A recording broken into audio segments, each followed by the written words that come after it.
Pada bagian pertama kita sudah melihat bahwa menurut perjanjian lama,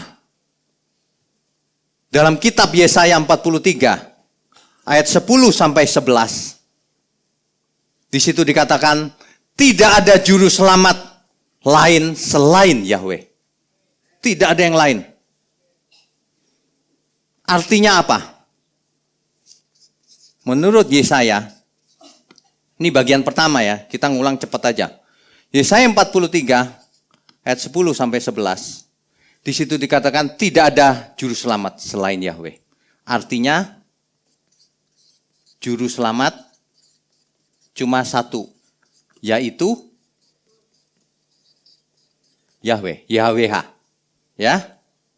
Kemudian di Yesaya 44 ayat 6, 44 ayat 6, di situ dikatakan tidak ada Allah lain selain Yahweh. Allah cuma satu, yaitu Yahweh. Apa artinya dua ayat ini?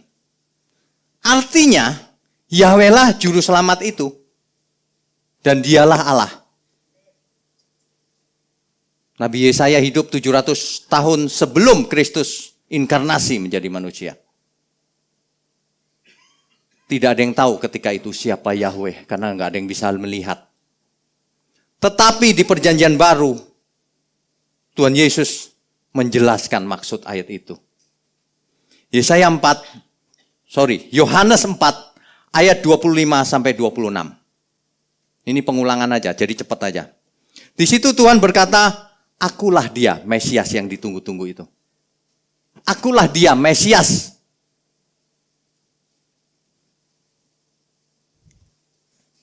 Yohanes 4 ayat 25 sampai 26. Nanti di rumah dibaca, akulah Mesias.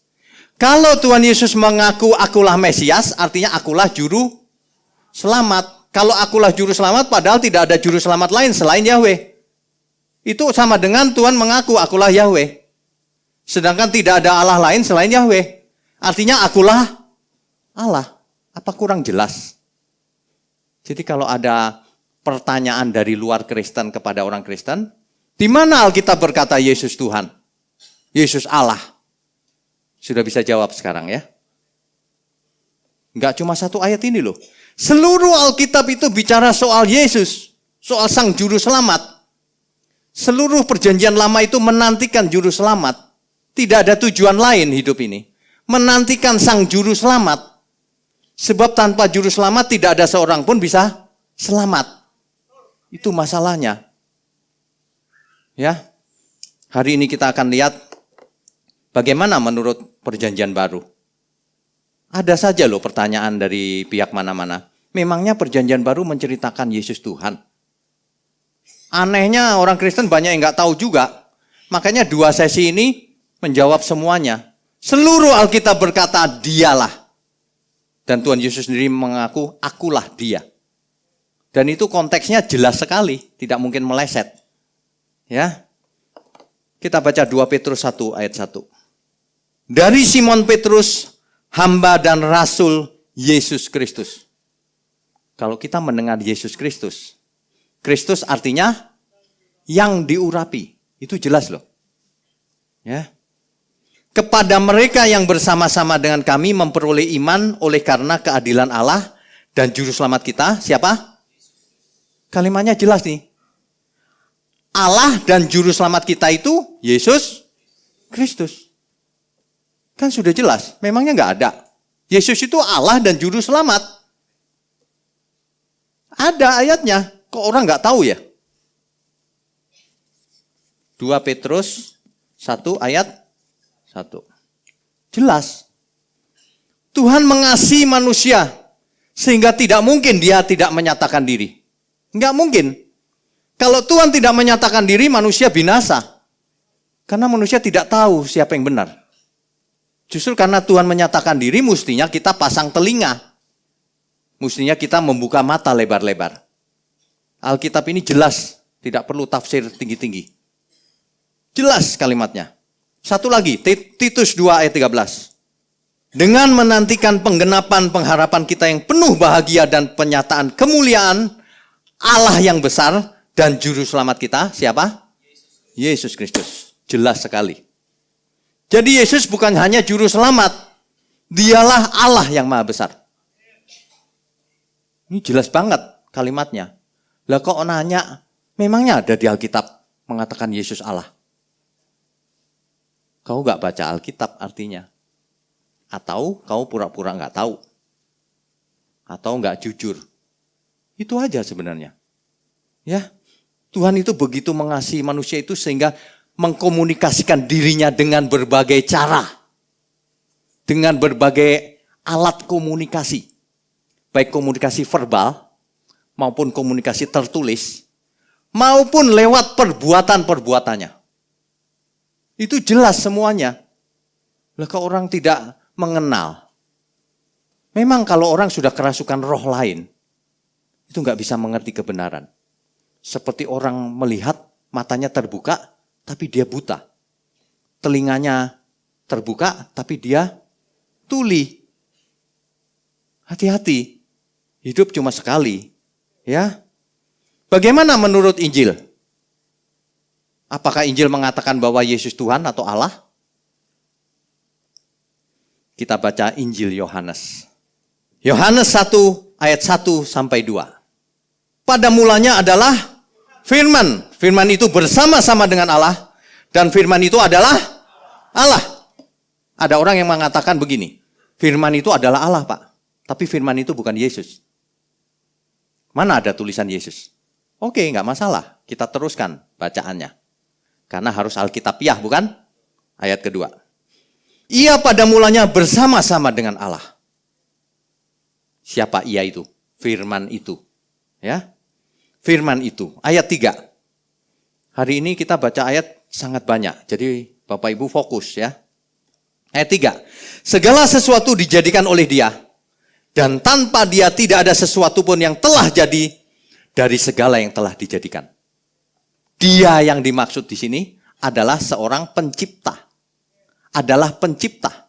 Segala sesuatu dijadikan olehnya. Tidak ada yang bisa jadi tanpa Dia. Firman itu memang tidak dikatakan Yesus, belum. Baca terus, jangan berhenti. Nanti dibaca di rumah urut ya. Tapi ini kita akan lompat-lompat. Di ayat 14, ini jelas nih. Firman itu telah menjadi manusia dan diam di antara kita. Dan kita telah melihat kemuliaannya, yaitu kemuliaan yang diberikan kepadanya sebagai anak tunggal Bapa, penuh kasih karunia dan kebenaran. Yang menjadi manusia siapa? Gak ada cerita di dunia ini yang lain. Cuma satu, Yesus Kristus. Yeshua HaMashiach. Gak ada yang lain. Gak ada dari bangsa lain. Alkitab berkata keselamatan datang dari bangsa Yahudi. Yang ngomong Tuhan Yesus. Keselamatan datang dari keturunan Abraham.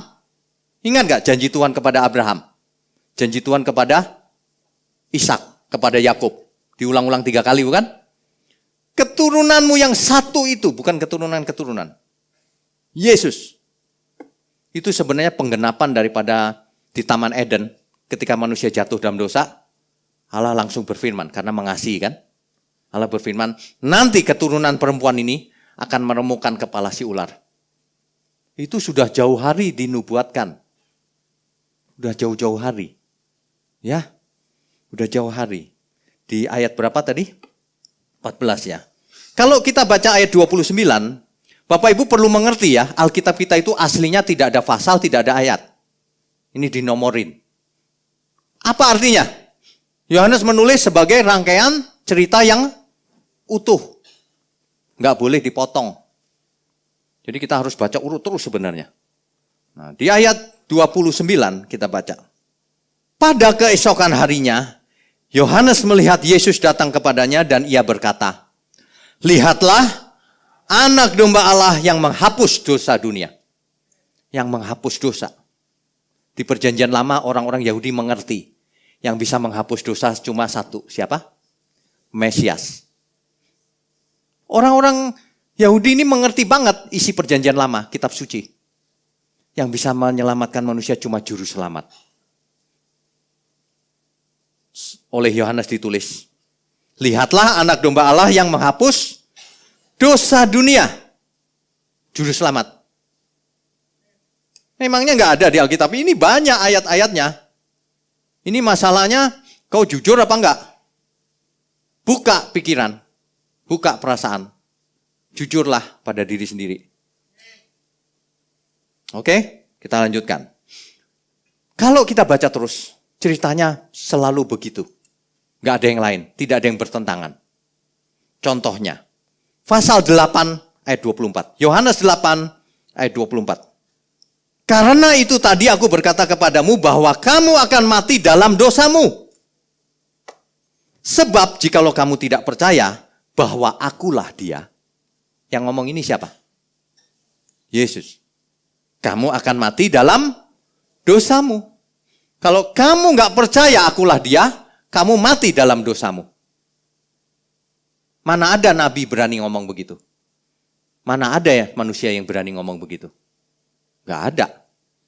Yesus ngomong begitu itu artinya, secara tidak langsung Yesus mau ngomong gini, akulah Yahweh.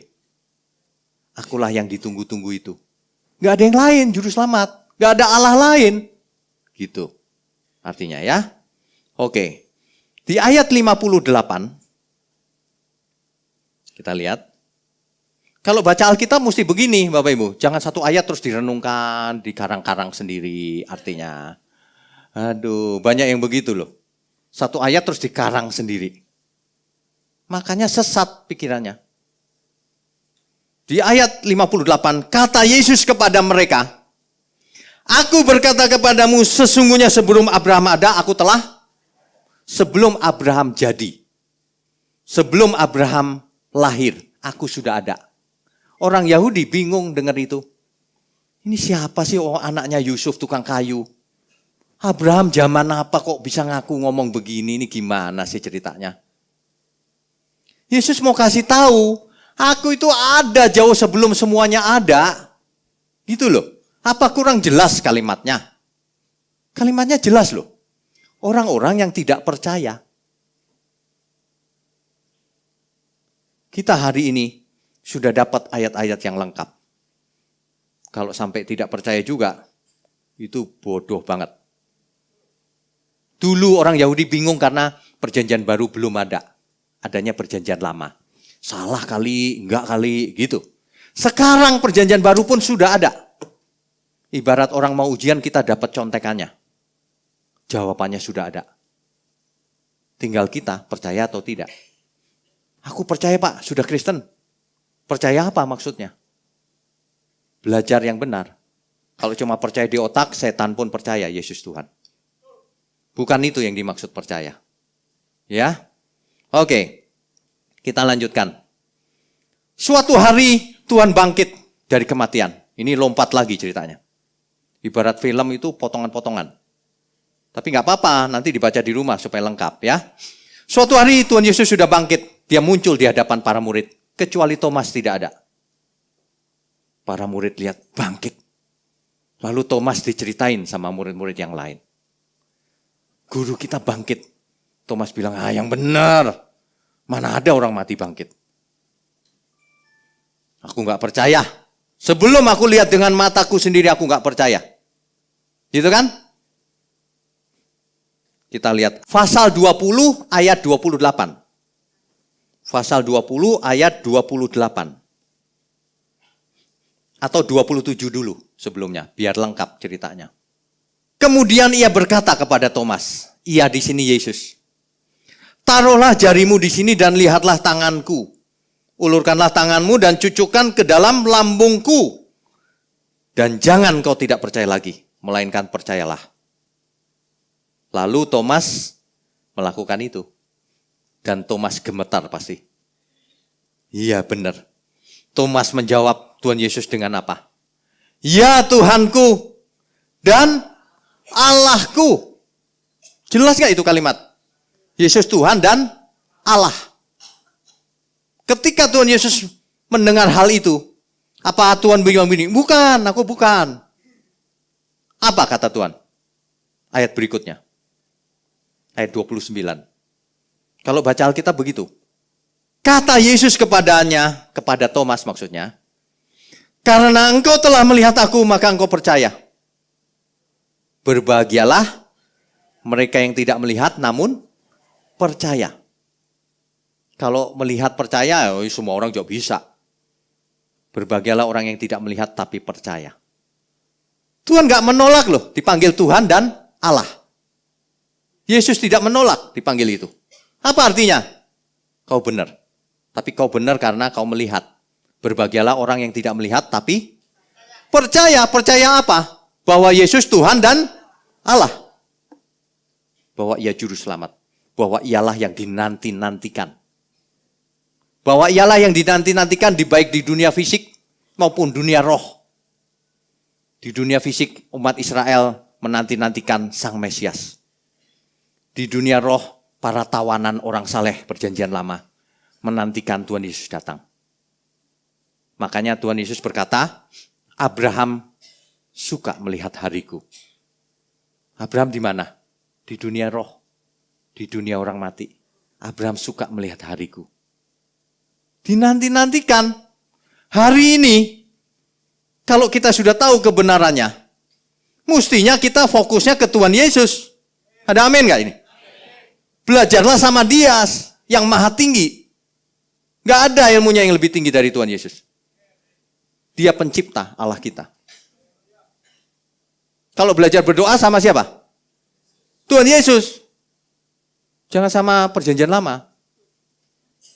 Dalam segala hal, gak cuma berdoa. Semuanya belajar sama Tuhan Yesus. Jangan belajar sama nabi-nabi perjanjian lama. Sudah lewat itu. Ya? Amin. Kita beri kemuliaan dulu sama Tuhan. Jadi sebenarnya Injil Yohanes ini ditulis. Tujuannya apa sih? Kalau Bapak Ibu ditanya tujuannya apa Injil Yohanes ditulis? Apa jawabannya? Bingung ya? Jangan bingung, di Alkitab ada jawabannya. Makanya baca Alkitab. Di Alkitab ada di ayat pasal 20 ayat 30 dan 31. Ada tulisannya. Kita baca. Memang masih banyak tanda lain yang dibuat Yesus di depan mata murid-muridnya yang tidak dicatat dalam kitab ini. Tetapi semua yang tercantum di sini telah dicatat supaya kamu percaya bahwa Yesuslah Mesias juru selamat anak Allah dan supaya kamu oleh imanmu memperoleh hidup dalam namanya. Jadi Injil Yohanes ini ditulis untuk supaya kita semua selamat. Supaya percaya. Jelas ya? Mulai hari ini kalau baca Alkitab begitu. Jangan satu ayat. Terus sampai habis. Lalu buat kesimpulannya. Dirangkai. Supaya benar. Hari ini banyak orang satu ayat loh. Waduh, mengerikan. Di mana-mana satu ayat dicomot. Lalu diartikan suka-suka sendiri. Makanya banyak khotbah ngawur itu ya begitu itu. Satu ayat. Aduh. Itu kan Yohanes. Bagaimana dengan Injil yang lain? Oke, kita pilihkan Injil yang paling tua. Yang pertama kali ditulis. Yaitu Injil Markus. Markus itu yang pertama, yang paling tua ditulis. Baru Matius, Lukas, dan seterusnya. Yang pertama itu Markus. Ya. Injil Markus kita buka. Markus 1 ayatnya yang pertama. Inilah permulaan Injil tentang Yesus Kristus. Anak Allah. Baru ayat 1. Markus sudah ngomong Yesus anak Allah. Tolong ya kalau dengar kata anak Allah, jangan pikirannya dia lahir di rumah sakit mana ya. Bidannya siapa ya? Istilah anak itu jangan diartikan begitu primitif. Anak itu karena rohnya dari Bapa. Disebut anak. Malaikat juga disebut anak. Tapi khusus Tuhan Yesus, rohnya roh tunggal. Anak tunggal Bapa. Dan dia bukan diciptakan. Dia pencipta. Anak tunggal Bapa. Oke, Injil Markus. Ayat 2 dan 3. Seperti ada tertulis dalam kitab Nabi Yesaya. Kalau kita baca perjanjian baru ya, perjanjian baru mengacu pada perjanjian lama juga. Seperti tertulis dalam kitab Yesaya. Yesaya berapa Pak? Yesaya 40 ayat 3 sampai 5. Nanti dibacanya di rumah saja. Lihatlah aku menyuruh utusanku mendahului engkau. Ia akan mempersiapkan jalan bagimu. Mu-nya besar. Jadi akan ada utusan. Ayat 3. Ada suara orang yang berseru-seru di padang gurun. Persiapkanlah jalan untuk Tuhan. Luruskanlah jalan baginya. Di perjanjian lama kitab Yesaya sudah cerita tentang itu. Nubuatan. Bahwa akan ada utusan yang mempersiapkan jalan bagi Yahweh. Bagi Yahweh. Perjanjian lama itu soal Tuhannya Yahweh. Ya. Di perjanjian baru ini ceritanya. Siapa yang dimaksud utusan yang mempersiapkan jalan itu? Di sini ada jawabannya semua di Markus. Makanya dibaca yang urut. Makanya harus Alkitabiah, jangan ayatiah. Ya. Ayat 4. Demikianlah Yohanes Pembaptis tampil di padang gurun dan menyerukan, bertobatlah dan berilah dirimu dibaptis dan Allah akan mengampuni dosamu. Rupanya yang dimaksud Yesaya, Yohanes Pembaptis. Jelas ya? Yohanes Pembaptis yang dimaksud Yesaya. Yesaya memang tidak mengerti itu nanti Yohanes Pembaptis. Nggak ngerti. Yesaya cuma menulis nubuatan. Tapi yang dimaksud sebenarnya, yang dimaksud Tuhan sebenarnya Yohanes Pembaptis. Dan yang datang adalah Yahweh. Di perjanjian baru yang datang adalah Tuhan Yesus. Kurang jelas apa? Berarti Tuhan Yesuslah Yahweh. Ini sederhana sekali. Ini sama dengan mengatakan bahwa Yesuslah Yahweh. Cuma pakai cerita, pakai kalimat. Ya. Di ayat kelima, coba perhatikan. Lalu datanglah kepadanya orang-orang dari seluruh daerah Yudea dan semua penduduk Yerusalem. Dan sambil mengaku dosanya mereka dibaptis di sungai Yordan. Ayat pasal 2 sekarang. Pasal 2 ayat 5. Pasal 2 ayat 5. Ketika Yesus melihat iman mereka, berkatalah ia kepada orang lumpuh itu. Ini kisah Yesus menyembuhkan orang lumpuh ya. Tapi tidak hanya menyembuhkan. Apa yang dilakukan Tuhan Yesus? Ketika Yesus melihat iman mereka, berkatalah ia kepada orang lumpuh itu, hai anakku, dosamu sudah diampuni. Itu bikin kaget orang di sekitar situ loh. Mengampuni dosa. Cuma Yahweh yang boleh mengampuni dosa. Cuma Elohim yang boleh mengampuni dosa. Ini Yesus, Yeshua, mengampuni dosa. Itu sama dengan Tuhan Yesus ngaku, akulah dia. Sebab tidak ada seorang pun dalam sejarah dunia ini berani mengampuni dosa orang lain. Jadi Tuhan membuktikan semuanya tidak hanya dengan ucapan. Dengan perbuatan nyata. Banyak orang mengaku juru selamat loh. Akulah yang benar, yang itu salah. Mengaku tok. Tapi Tuhan Yesus melakukan. Dan itu tidak bisa ditiru oleh siapapun. Aku mengampuni dosamu. Sekaligus sembuh, mujizat. Tanda mujizat itu sulit disangkal bahwa itu dari Tuhan. Meskipun bisa ditiru mujizat zaman sekarang. Ya, oke. Jadi itulah yang membuat orang-orang marah terhadap Tuhan Yesus. Dia kok berani ya mengaku dirinya Yahweh. Mengaku Allah. Itu orang kesel. Orang-orang Yahudi itu. Itu sama dengan menghujat Allah. Makanya diincar Tuhan Yesus. Dicari kelemahannya. Supaya dijebak. Ya. Oke, kita lanjutkan. Kalau Injil Markus ditulis, ada tujuannya juga. Setiap kitab itu ditulis ada tujuannya loh. Harus mengerti. Injil Markus ditulis untuk orang Yahudi. Mindset Yahudi yang baca itu. Orang Yahudi yang mengerti banget perjanjian lama. Makanya kalau Injil Markus menulis seperti kata Yesaya, nggak perlu dikasih tahu ayat pasalnya. Orang Yahudi langsung tahu yang dimaksud. Nangkap ya maksudnya ya. Jadi mesti kalau belajar mesti begini. Ayat 28. Markus 2 ayat 28. Jadi anak manusia adalah juga Tuhan atas hari Sabat. Yang dimaksud anak manusia siapa? Yesus. Dia sendiri, Tuhan Yesus sendiri mengatakan anak manusia itu dia. Ya. Anak manusia Tuhan bagi hari Sabat. Itu kalau ada hari itu yang ngaku begitu bisa dibunuh loh. Kenapa? Karena hari Sabat itu kan hukumnya Tuhan. Di Taurat kan ada, kuduskanlah hari Sabat. Lah kok ini mengaku aku Tuhannya hari Sabat. Itu kan sama aja aku mengaku yang buat hari Sabat. Jelas maksudnya. Akulah Tuhan, akulah Allah. Maksudnya begitu. Anak manusia Tuhan bagi hari Sabat. Jelas banget itu. Sama dengan mengaku akulah Yahweh. Yang lebih hebat.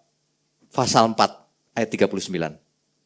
Di perjanjian lama dikatakan bahwa Yahweh menguasai ombak, lautan, alam semesta. Gitu, semua orang mengerti orang Yahudi. Ketika itu Tuhan Yesus bersama para murid yang dibangunkan, ada badai. Lagi tidur di buritan. Ayat 39, ia pun bangun, Tuhan Yesus bangun, menghardik angin itu dan berkata kepada danau itu, diam, tenanglah. Lalu angin itu reda dan danau itu menjadi teduh sekali. Murid-muridnya bingung gak? Murid-muridnya lihat, siapa orang ini ya? Padahal dia sudah jadi murid loh. Guruku kok begini, siapa dia ya? Setauku yang begini ini Yahweh. Gak ada yang manusia bisa memerintah alam semesta itu gak ada. Diam, langsung diam loh angin. Gak percaya Bapak Ibu boleh latihan. Kalau lagi hujan gitu, diam. Makin deras hujannya. Iya kan? Aduh. Di dunia ini gak ada yang bisa menguasai alam semesta. Makanya orang-orang muridnya juga bingung, siapa dia nih? Setauku Yahweh yang bisa begitu. Setauku hanya Allah yang bisa begitu. Elohim. Waduh. Tuhan itu cuma mau menunjukkan akulah dia. Gak usah banyak omong. Dilakukan aja. Didemonstrasikan. Yahweh bisa apa? Nih, lihat nih. Gitu loh sebenarnya. Meskipun Tuhan juga ngomong juga akhirnya. Tapi lewat perbuatannya banyak sekali. Mau membuktikan. Ya. Manusia maunya gak gitu sih. Manusia maunya gini loh. Ngomong dong Tuhan. Kalau memang kau Tuhan ngomonglah, akulah juru selamat Tuhan dan Allah. Yahweh dan Elohim. Sembahlah aku. Manusia maunya begitu. Memangnya maunya kita bisa suka-suka apa? Kalau kita dia kasih akal budi, kita mengerti waktu baca. Sama aja artinya. Ya? Oke, kita lanjutkan. Puncaknya adalah ketika Yesus dijebak dalam suatu situasi bahwa ia harus mengungkapkan siapa dirinya sebenarnya. Pasal 14 ayat 61 sampai 62. Tetapi ia tetap diam. Kan Tuhan dicecer sama di pengadilan agama itu, Sanhedrin. Tetapi ia tetap diam dan tidak menjawab apa-apa. Imam besar itu bertanya kepadanya sekali lagi, katanya, apakah engkau Mesias, anak dari yang terpuji? Dijawab oleh Tuhan Yesus akhirnya. Di ayat ke-62, jawab Yesus, akulah dia. Jelas kan? Pertanyaannya tadi apa? Apakah engkau Mesias? Jawaban Tuhan Yesus, akulah dia. Padahal seluruh Israel sedang menanti-nantikan Mesias. Jawab Tuhan Yesus, akulah dia. Jelas loh, Tuhan Yesus itu bukannya gak tegas loh, tegas. Akulah dia dan kamu akan melihat anak manusia duduk di sebelah kanan yang maha kuasa. Itu ungkapan tuh di sebelah kanan itu. Sama dengan Allah. Dan datang di tengah-tengah awan awan-awan di langit. Imam besar itu mengoyakkan pakaiannya. Kenapa? Ada yang menghujat Allah. Mereka mengerti dia mengaku Allah. Lalu mereka bilang, perlu saksi lain lagi? Kayaknya sudah gak perlu kan? Sudah ngaku kan? Jadi Tuhan Yesus mengaku dirinya Mesias. Itu sama dengan mengaku dirinya Juru Selamat. Sama dengan mengaku dirinya Yahweh, Elohim, Allah. Theos dalam bahasa Yunaninya. Kok bilang gak ada di Alkitab? Ada, jelas banget. Makanya bacanya mesti ngerti. Ada amin gak ini? Agak rumit ya. Tapi mudah-mudahan dimengerti dengan baik. Ini penting banget. Ya, ini sangat penting. Yang orang mau tuh begini loh. Tertulis pakai kalimat sederhana dong. Kalau ayatnya panjang gitu saya nggak bisa baca, Pak. Itu dari ayat 1 sampai ayat berapa tadi? 14. Saya itu kalau baca 10 ayat aja udah ngantuk, Pak. Ini kok nggak niat sih. Kalau baca komik aja, satu buku seharian bisa tahan. Kalau baca buku fiksi aja, yang fiksi malah dibaca. Yang non fiksi, yang realita malah nggak dibaca. Baca ya. Amin ya. Aduh. Kalau kita bacanya urut, lengkap, pasti nangkep maksudnya apa. Banyak orang itu tuh, ayatnya mana? Nah, pertanyaan itu saya udah curiga tuh. Kalau orang sudah nanya ayatnya mana, itu mencurigakan tuh. Jangan-jangan dia minta satu ayat doang gitu. Sama dengan orang ngomong begini, memangnya merokok dilarang, Pak? Ayatnya mana? Memangnya Alkitab ada tulisan dilarang merokok? No smoking. Ya kalau itu nggak ada. Tapi kalau pertanyaannya, apakah merokok boleh menurut firman Tuhan? Bisa dijawab. Bisa dijawab dong? Bisa. Makanya orang yang mau hidup kudus harus punya akal budi. Kalau orang nggak punya akal budi, nggak bisa hidup kudus. Alkitab berkata, siapkan akal budimu. Kuduslah kamu sebab aku kudus. Kalau orang nggak sekolah tinggi-tinggi, nggak masalah. Ini bukan ngomong sekolah. Hatinya harus bersih. Pakai pikiran akal kita untuk mengerti Tuhan. Mengenal keinginan Tuhan apa. Pakai perasaan kita juga. Pakai seluruh keberadaan kita juga. Makanya kalau kita belajar kebenaran, lama-lama makin cerdas. Seluruh karakternya diubahkan juga. Ini bukan soal teori, bukan. Teori mah nggak penting, nanti ujungnya prakteknya. Orang itu pengen gini loh, Tuhan mau ngomong dengan kalimat sederhana. Tapi sebenarnya ya, Tuhan sudah ngomong dengan kalimat sederhana loh. Kita baca dulu ya. Yohanes 10 ayat 24 sampai 26. Maka orang-orang Yahudi mengelilingi dia dan berkata kepadanya, berapa lama lagi engkau membiarkan kami hidup dalam kebimbangan? Dalam keraguan-raguan. Ngomong yang jelas dong. Gitu, kira-kira gitu. Dalam bahasa kitanya. Kita ragu nih. Ngomong yang jelas dong. Gitu. Jikalau engkau Mesias, katakanlah terus terang kepada kami. Gitu kan? Ayat berikutnya. Yesus menjawab mereka, aku telah mengatakannya kepada kamu, tetapi kamu tidak percaya. Aku sudah ngomong sering, kamu yang gak percaya. Pekerjaan-pekerjaan yang kulakukan dalam nama Bapakku, itulah yang memberikan kesaksian tentang aku. Bapak Ibu mesti mengerti begini, di perjanjian lama itu, nubuatan, rencana Tuhan. Memberikan gambaran, Yahweh itu bisa begini, begitu. Nanti akan lahir di Bethlehem. Nanti dia pemerintahannya sejak dulu kala. Dijelas-jelasin gitu. Ketika Yesus inkarnasi ke dunia, semua itu dilakukan. Ayo, siapa yang bisa melakukan begini? Ombak, angin taufan dibentak, berhenti. Siapa yang bisa lakukan? Sebenarnya Tuhan langsung mendemonstrasikan dibanding ngomong dengan kalimat. Meskipun Tuhan juga mengatakannya, kamu sih gak percaya. Bukan aku gak mengatakannya. Ya. Jadi yang gak percaya itu manusianya, bukan Tuhan gak ngomong loh. Apalagi hari ini. Hari ini sudah lengkap, dijelaskan begini. Kalau orang nggak percaya juga, ya sudah. Memang kau bukan dombaku, kata Tuhan. Kamu nggak mau jadi dombaku. Dombaku mengenal suaraku. Amin ya. Nah makanya jadi orang itu yang pertama harus jujur, hatinya harus bersih. Kalau mau ketemu Tuhan, lupakan ego-ego kita yang lama, hati yang kotor, buang dulu, bersihkan semuanya. Gak bisa mengerti kalau masih banyak hal negatif di dalamnya. Ya, yang ragu lagi Yohanes.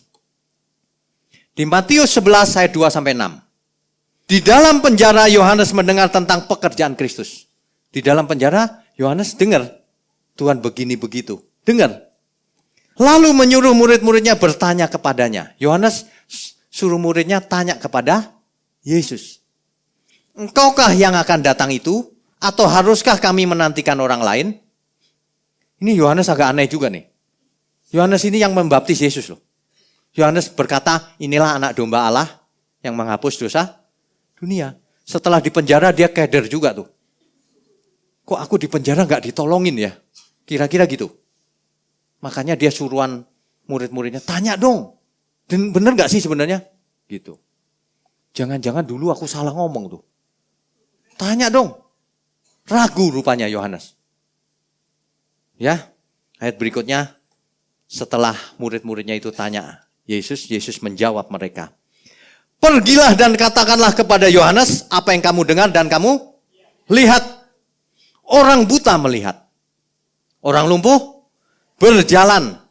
Orang kusta menjadi tahir. Orang tuli mendengar. Orang mati dibangkitkan. Dan kepada orang miskin diberitakan kabar baik. Kamu masih tanya siapa aku? Emang ada yang bisa begitu? Gak ada. Ini kalau bahasa Indonesia seolah-olah biasa ya. Tapi ini bagi orang Yahudi, dia tahu tuh. Iya ya, kan itu Yahweh. Kan itu Elohim. Nah, gak maksudnya ya? Tuhan sudah jawab, kalau kau gak percaya, lihat tuh perbuatanku. Ada gak yang begitu? Gitu loh. Padahal Tuhan Yesus menjawab juga, akulah dia. Kurang mengasihi apa Tuhan? Dengan kalimat sudah. Dengan perbuatan sudah.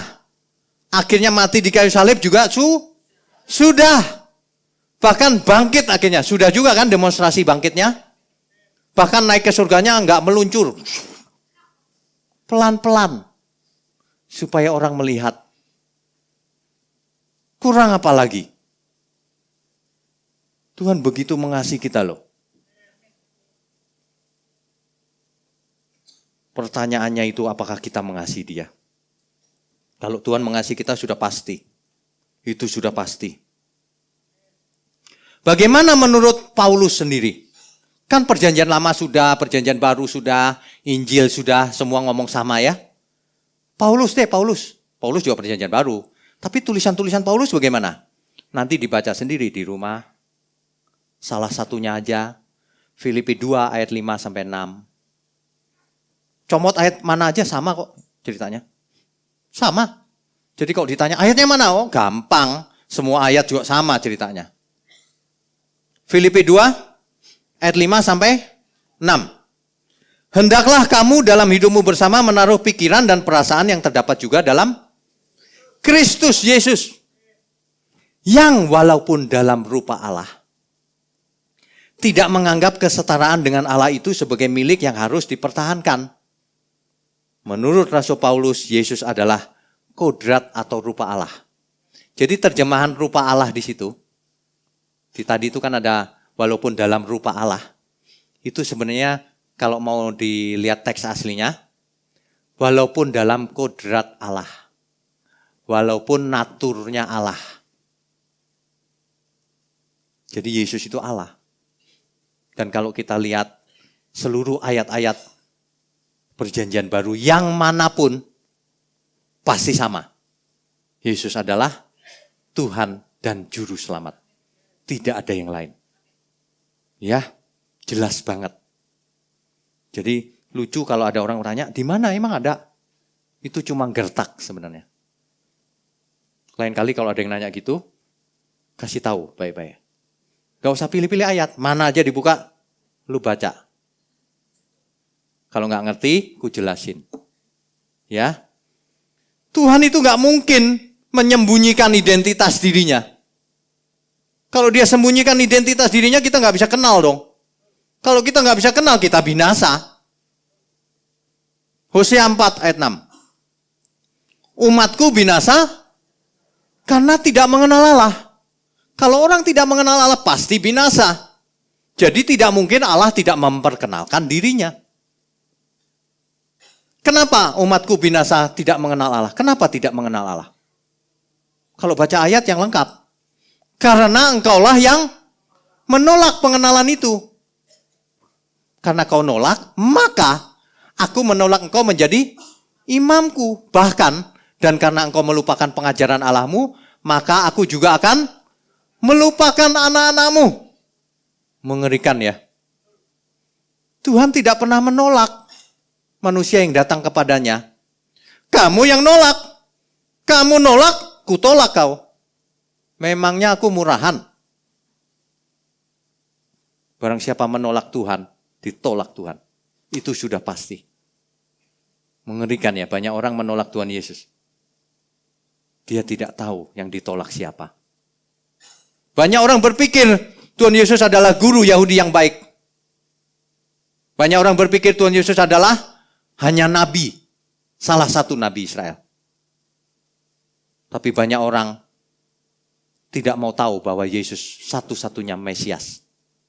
Satu-satunya juru selamat. Satu-satunya Yahweh. Satu-satunya Allah. Kita beri kemuliaan untuk Tuhan. Jadi mulai sekarang tidak diragukan lagi.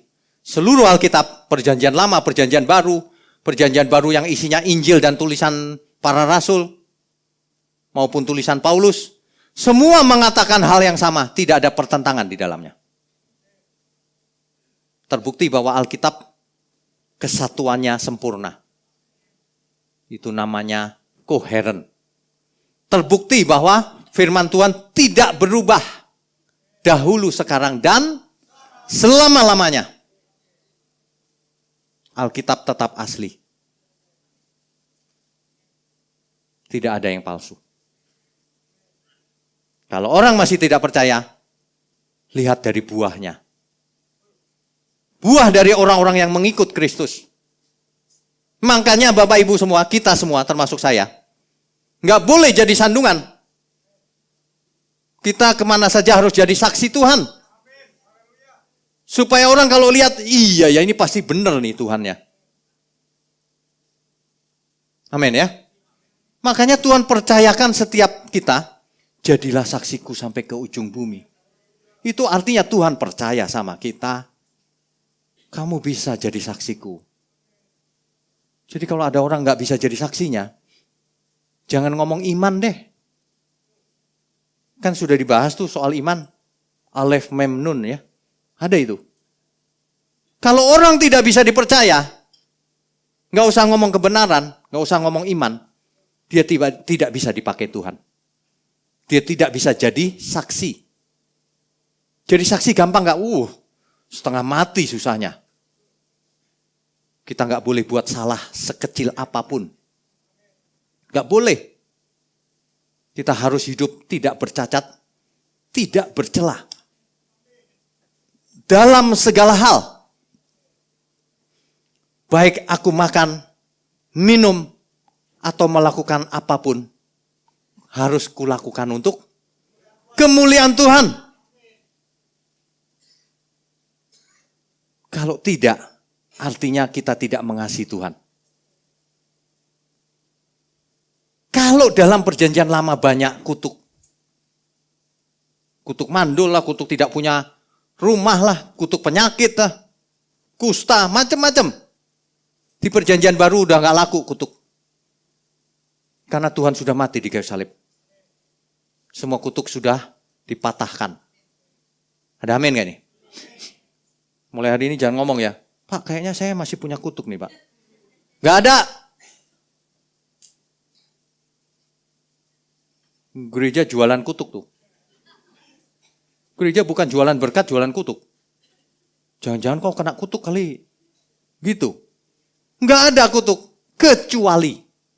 Nah, ada kecualinya. Ada nggak manusia terkutuk, Pak? Banyak. Kecuali. Kata perjanjian baru. Orang yang tidak mengasihi Tuhan, terkutuk dia. Jadi rumusnya jadi sederhana di perjanjian baru. Kalau orang tidak mengasihi Tuhan, dia terkutuk. Sebab Tuhan sudah segalanya sudah diberikan. Aku mengasihimu, lihatlah aku mati buat kamu. Tuhan tanya, apakah engkau mengasihi aku? Apakah engkau mengasihi aku? Kata Tuhan. Itu dilontarkan terus menerus sama Tuhan sebenarnya. Di Alkitab dicatat ketika Tuhan bertanya kepada Petrus. Petrus, apakah engkau mengasihi aku? Ya Tuhan. Ditanya 3 kali. Apakah engkau mengasihi aku, Petrus? Ya Tuhan. Sambil nangis-nangis Petrus. Petrus memang agak lebay. Sampai nangis-nangis loh. Dan dia tulus sih sebenarnya. Iya Tuhan, masa sih? Biar aku mati sekalipun aku mengasihimu Tuhan. Murid-murid yang lain membeo. Ya Tuhan, aku juga begitu. Yang sana idem. Yang sana copy paste. Tapi Petrus ekspresionis. Ekspresinya hebat. Aku mengasihimu Tuhan. Buktinya apa? Ketika Tuhan Yesus ditangkap, Petrus ambil pedang prajurit itu, ditebas kupingnya, dias. Kupingnya lepas. Gimana ya kuping lepas rasanya kayak apa ya? Kiwir-kiwir, lepas. Sama Tuhan Yesus diambil, ditempelin lagi. Nempel loh. Kaget gak ya itu yang ditempelin itu ya? Itu prajurit itu pasti gini. Waduh, nempel terus dia bengong gitu pasti. Shock dia. Dia gak berani nangkep pasti. Yang nangkep teman-temannya. Teman-temannya masih loh, bandel banget ya. Kalau kita lihat gitu kaget pasti gak berani loh. Gak berani loh. Ini tetap loh digebukin Tuhan Yesus dan sebagainya. Petrus melarikan diri. Petrus dan semua murid-muridnya melarikan diri. Padahal mereka sudah tahu loh. Guruku, Tuhan dan Juru Selamat. Guruku Mesias. Guruku Yahweh Elohim. Jadi manusia. Mereka sudah tahu. Tapi melarikan diri. Melarikan diri. Petrus yang nangis-nangis lebih dulu dibuktikan oleh Tuhan.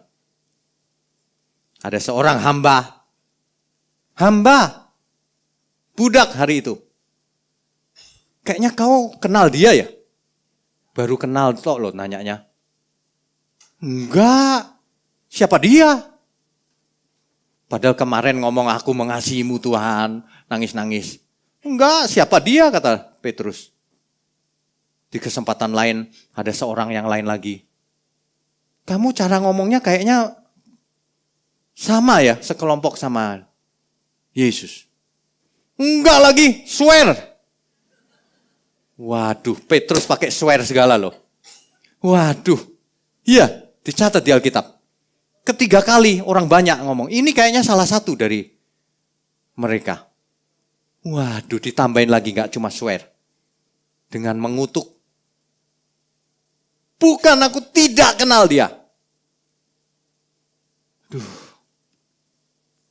Lalu Petrus, nah kalau yang ini di film.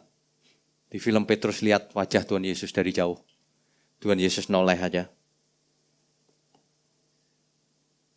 Kamu bilang kamu mengasihi aku. Baru segitu aja kamu sudah mengutuki. Aku gak kenal. Ya. Petrus dikotbahi sama ayam. Kukuruyuk gitu. Gak tahu itu artinya apa. Tapi Petrus nangis habis itu. Dikotbahi sama ayam dia. Nangis terseduh-seduh Petrus. Aduh Tuhan, aku kok begini ya Tuhan. Aku mengasihimu tapi kok aku begini ya. Banyak di antara kita, kalau ditanya mengasihi Tuhan, tapi setiap hari menyakiti Tuhan. Bertobat, amin. Kalau nggak bertobat binasa loh kita. Kadang-kadang ya kita itu ya, merasa sudah benar, merasa sudah baik. Padahal belum. Saya cuma mau ingatkan, Tuhan itu sangat mengasihi kita. Dengan segala cara Tuhan sudah buktikan, ditulis bukan cuma Injil, dari perjanjian lama sampai perjanjian baru, sampai akhirnya di kitab Wahyu. Di kitab Wahyu Tuhan berkata, kamu harus menang seperti aku menang. Kau belum menang, kau harus menang seperti aku menang. Di gereja orang diceritain kita sudah menang. Tuhan Yesus disalib, kita yang menang. Mana ada? Tuhan Yesus yang disalib, yang menang Tuhan Yesus. Dan Tuhan Yesus ngomong, kamu harus menang juga. Seperti aku menang. Kau harus disalib juga. Apanya yang disalib? Manusia lamanya. Manusia lamamu mesti disalib. Kalau enggak, kau berarti enggak mengasihi aku. Percuma aku mati di kayu salib. Kamu enggak sembuh ternyata. Sebenarnya ya dalam bahasa sederhana itu, Tuhan Yesus datang ke dunia ini, mau menyembuhkan sakit jiwa kita. Manusia itu banyak sakit jiwa kan? Kaya dikit, jalannya beda. Jalannya begini. Kalau nggak punya duit, jalannya beda gini. Itu sebenarnya meleset loh. Rancangan Tuhan nggak begitu. Mau banyak duit, mau enggak ya sama aja loh. Ini manusia kan. Sama aja. Orang yang sembuh itu nggak tergantung dari situasi ekonomi, situasi macam-macam. Damai sejahtera yang sebenarnya itu. Tidak tergantung dari banyak hal. Tidak tergantung. Dalam suka maupun duka, aku hidup bersama Tuhan. Amin ya. Jangan kita beri kemuliaan untuk Tuhan. Jangan sampai aku sekarang kesepian Tuhan. Loh, aku tinggal dalam dirimu loh. Kok kamu bisa merasa kesepian ya? Itu menghina Tuhan loh sebenarnya. Di antara kita ada yang begitu sih.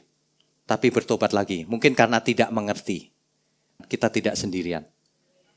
Ya, kita bersama Tuhan. Jangan takut terhadap apapun. Kita bersama Tuhan. Jangan malu-maluin. Seperti Bapa mengutus aku mengutus kamu, kata Tuhan Yesus.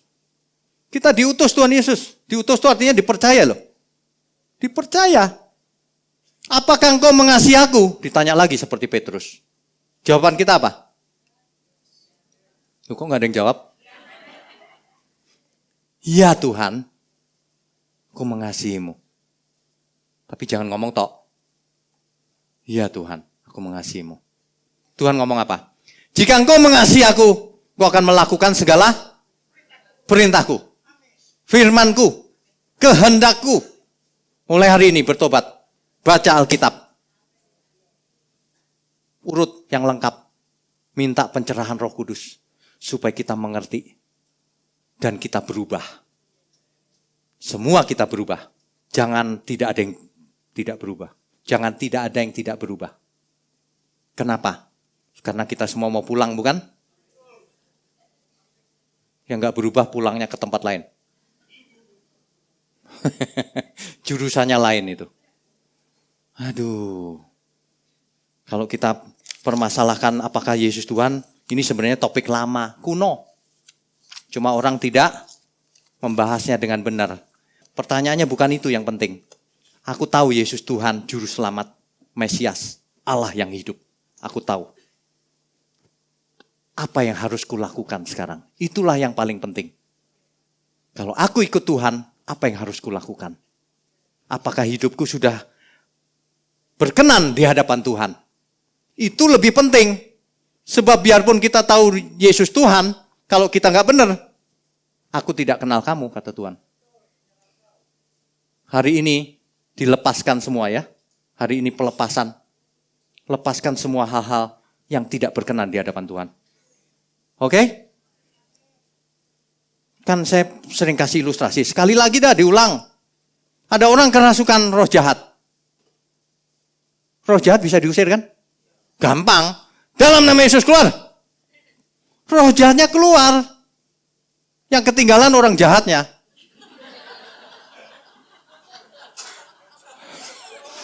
Orang jahatnya diusir gak bisa, tetap jahat dia. Makanya butuh firman. Makanya butuh pertobatan. Amin ya. Makanya Tuhan berkata hukum yang terutama itu. Jangan ada ilah lain di hadapan hadiratku. Jangan kamu punya idola lain. Nanti kamu seperti yang kau idolakan itu. Seseorang yang mengidolakan bintang film siapa gitu ya. Nanti rambutnya lama-lama mirip bintang film itu. Iya biasanya gitu. Cara ngomongnya dipas-pasin, cara jalannya. Iya. Idola itu begitu. Makanya Tuhan bilang, kau jangan punya idola lain selain aku. Supaya kau mirip aku. Amin ya. Kita maunya mirip Tuhan. Bukan mirip yang lain. Makanya kalau kita lihat orang-orang dunia itu, kok dia begitu ya model rambutnya dan sebagainya. Tanya aja idolanya siapa. Pasti dia mirip dia. Ya, kok hidupnya nggak benar ya? Siapa idolanya? Udah jelas. Pasti bukan Yesus. Kita semua idolanya Yesus. Amin. Jadilah seperti Yesus. Makanya jadilah seperti Yesus. Buktikan bahwa idola kita cuma Tuhan Yesus. Allah kita cuma Tuhan Yesus. Bukti cinta kita cuma satu. Bukan mempersembahkan segala sesuatunya. Bukan. Jadilah seperti Tuhan Yesus. Kenakanlah pikiran perasaan Tuhan Yesus. Jangan jadi sandungan. Saudara sekalian, bicara soal kebenaran, setiap orang merasa benar. Makanya semua kecap dinomor satukan. Ada orang yang mengatakan saya paling benar, ini paling benar, itu paling benar. Mana sebenarnya yang paling benar? Oleh sebab itu, hadiri seminar 7 natur kebenaran dan aplikasinya. Seminar ini wajib dihadiri oleh para teolog, apologet, pengkhotbah, bahkan oleh para jemaat sendiri. Agar kita bisa membedakan manakah yang benar, manakah yang salah. Inilah alat uji kebenaran yang sangat objektif dan alkitabiah. Pastikan saudara ikut. Dan ajak seluruh saudara dan sahabat-sahabat. Bapak-bapak dan ibu-ibu yang terkasih dimanapun berada, yuk kita belajar pelajaran Alkitab bersama secara online. Setiap hari Rabu jam 7 malam bersama pendeta Bapak Wignio Tanto. Secara online, bisa melalui Zoom. Tetapi kita harus mendaftarkan dulu ke nomor berikut ini. Selamat bergabung dan Tuhan Yesus memberkati.